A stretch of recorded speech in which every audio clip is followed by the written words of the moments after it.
நான்காம் ஆண்டு ஜனாதிபதி தேர்தலிலே இறுதி பிரச்சார கூட்டத்திலே கலந்து கொண்டிருக்கக்கூடிய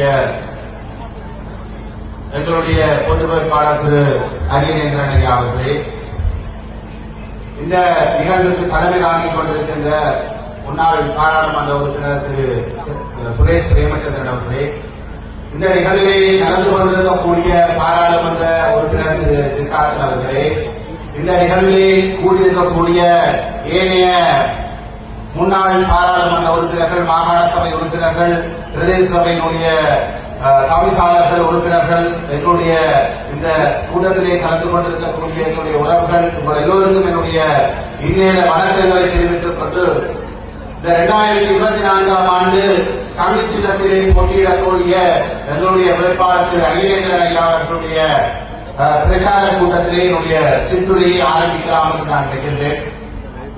இந்த பிரச்சார கூட்டத்தின் போது ஐங்கரேசன் ஐயா அவர்கள் ஒரு விடயத்தை சொன்னார்.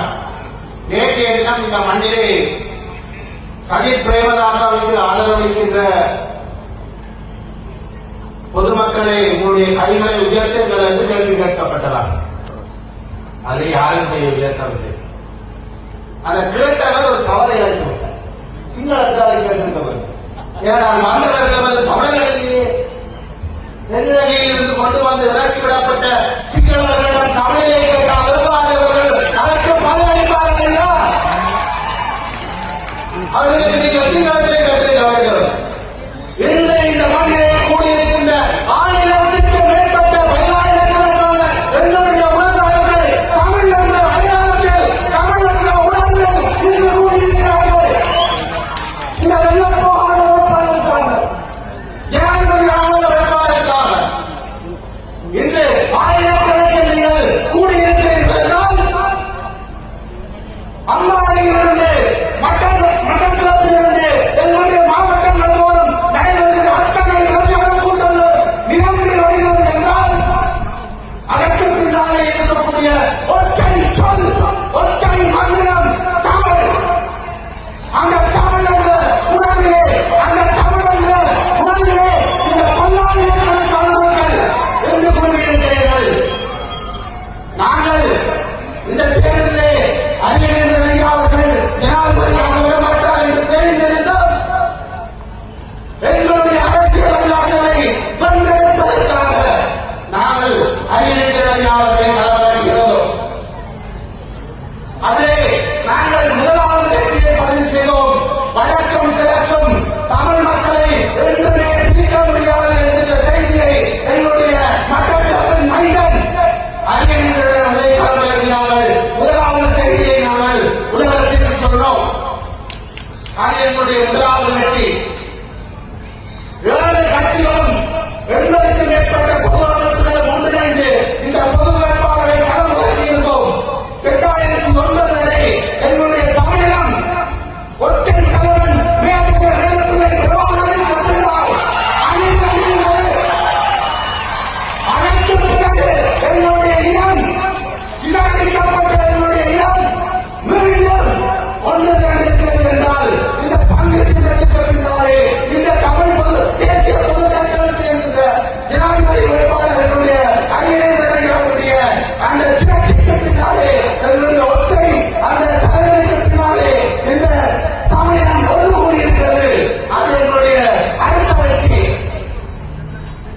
நாங்கள் 2024ஆம் ஆண்டு செப்டம்பர் மாதம் 21ஆம் தேதி வரை நாங்கள் காத்து கட்டவில்லை. எங்களுடைய வெற்றி இன்றைய தினம் இந்த அரங்கில் கூடியிருக்கின்ற எங்களுடைய தமிழ் உறவாளர்களின் வெற்றியே. எங்களுடைய வெற்றி பதிவு செய்யப்பட்டுவிட்டது. நாங்கள் வெற்றி அடைந்துவிட்டோம். எங்களுடைய இலக்கில் நாங்கள் வென்றுவிட்டோம் என்று 2 கட்சிகளும் 80 பொது அமைப்புகளும் ஆரம்பத்தில் இந்த முயற்சியை நாங்கள் முன்னெடுத்த பொழுது எங்களுக்கு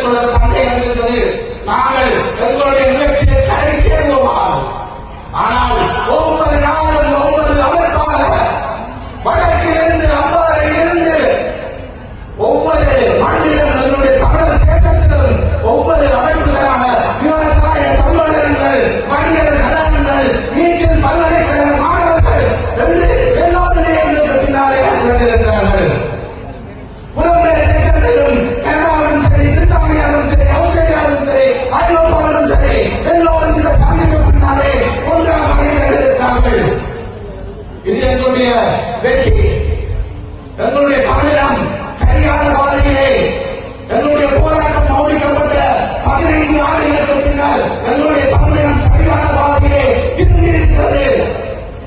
வரலாற்றிலே இந்த 2024ஆம் ஆண்டு பொன்னெழுத்துக்களாலே எங்களுடைய அரசியல் வரலாற்றிலே பதிக்கப்பட வேண்டிய ஒரு ஆண்டு. விரும்பியோ விரும்பாங்களோ அறிஞர்கள் இளைஞர்கள் வரலாற்றிலே இடம் பிடித்து விட்டார். சங்க சின்னம் வரலாற்றிலே இடம் பிடித்து விட்டது. தமிழ் மக்களுக்கான வரலாறு 100 ஆண்டுகள் கடந்து எழுதப்பட்டாலும் இந்த பெயரும் இந்த சின்னமும் நிலைத்திருக்கும். அது மறக்க முடியாத உண்மை. எங்களுடைய இந்த ஒற்றுமை நிலைத்திருக்க வேண்டுமாக இருந்தால் எங்களுடைய மக்களும் இதற்கான கடைசியான ஆணையை செப்டம்பர் மாதம் 21ஆம் தேதி வழங்க வேண்டும் என்று நான் அன்போடும் உரிமையோடும் உங்களிடம் கேட்டுக் கொண்டிருந்தேன். அன்புக்குரியவர்களே, கடந்த பல தசாப்தங்களாக நாங்கள் மாறி மாறி மாறி சிங்கள தென்னிலங்கை வேட்பாளர்களுக்கு நாங்கள் அந்த ஜனாதிபதி தேர்தலில் எங்களுடைய வாக்குகளை அளித்து எங்களுடைய கைகள் தேர்ந்த எங்களுக்கு எதுவுமே கிடைக்கவில்லை. எங்களுக்கு எதுவுமே கிடைக்கவில்லை. அரசியல் தீர்வும் இல்லை, பொருளாதார சுபிட்சமும் இல்லை. கடந்த யுத்தத்திற்கு பிறகு 3 ஜனாதிபதி தேர்தல்களை நாங்கள் வாக்களித்தோம். நாங்கள் வாக்களித்தவர் வென்று இருக்கிறார், தோற்று இருக்கிறார்கள். அவர்கள் எங்களுக்கு அநீதி நிலைக்கப்பட்ட பொழுது எங்களுடைய காரணங்களாக்கப்பட்ட உறவுகள் ஆயிரக்கணக்கிலே ரோட்டில் இருந்து போராடிய பொழுது அவர்கள் யாருமே திரும்பி பார்க்கவில்லை. இவர்களுக்கு நாங்களே வாக்களிக்க வேண்டும். இவர்களுக்கு நாங்களே வாக்களிக்க வேண்டும். எங்களுடைய கைகளிலே நமக்கான அதிகாரம் கிடைக்கின்ற பொழுதுதான் எங்களுடைய பொருளாதாரத்தை நாங்கள் முன்னெடுக்க முடியும். எங்களுடைய கைகளிலே எங்களுக்கு அதிகாரம் கிடைக்க வேண்டுமாக இருந்தால் நாங்கள் எதை விரும்பி இருக்கிறோம் என்கின்ற செய்தியை நாங்கள் மீண்டும் மீண்டும் உலகத்திற்கும் தென்னிலங்கைக்கு நாங்கள் சொல்லிக் கொண்டே இருக்க வேண்டும். அதைத்தான் நாங்கள் இந்த தேர்தல் விஞ்ஞாபனத்திலே எங்களுக்கு எது வேண்டும் என்று நாங்கள் கேட்டிருக்கிறோம். தமிழ் மக்களுடைய தேசம் வடக்கு கிழக்கு இணைந்து தமிழ் மக்களுடைய தேசம் அங்கீகரிக்கப்பட வேண்டும். எங்களுடைய சுயநிலை உரிமை அங்கீகரிக்கப்பட வேண்டும் என்று நாங்கள் எங்களுடைய தேர்தல் விஞ்ஞாபனத்திலே இன்றைக்கு உங்களிடம் ஆணையம் கொண்டு வந்திருக்கிறோம். எங்களுக்கு இந்த தேர்தலில் வாக்குகள் உடனடியாக இருந்தால் எங்களுடைய அரசியல் படுகொலையாக அது அமையும். நாங்கள் அரசியல் துணை கொடுத்து நாங்கள் எங்களுடைய இனத்தை தருவதாக அமையும் என்று சிலர் சூழ்நிலைக்கிறார்கள். அதற்காக நாங்கள் எங்களுடைய சங்கத்தை தோற்கடிப்போம் என்று சூழலிருக்கிறார்கள். அவர்களுக்கு நாங்கள் பாடம் கற்பிக்க வேண்டும். எங்களுடைய இடத்தில் இருக்கக்கூடிய புல்லுங்களுக்கும் துரோகிகளுக்கும் நாங்கள் பாடம் கற்பிக்க வேண்டும். எங்களுடைய உறவுகளே, எங்களுடைய தீவிரனா உண்ணாவிரதம் இருந்து இந்த 37வது ஆண்டு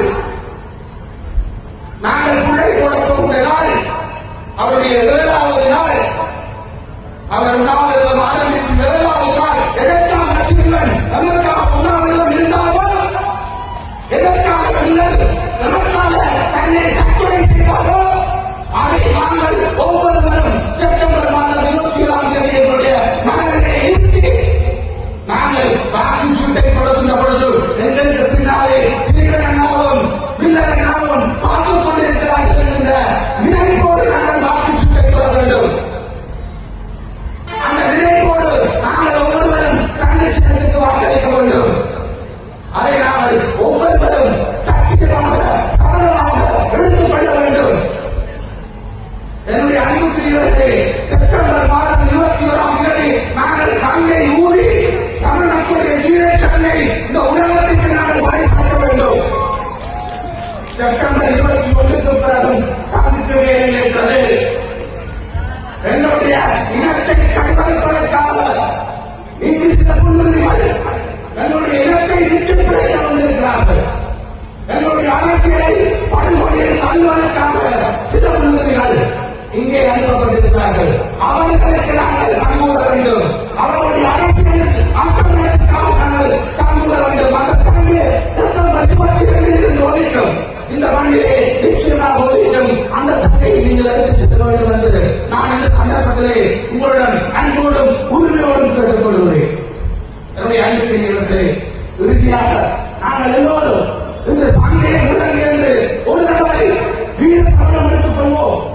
வருகிறது என்று சங்கே விளங்குகிறது.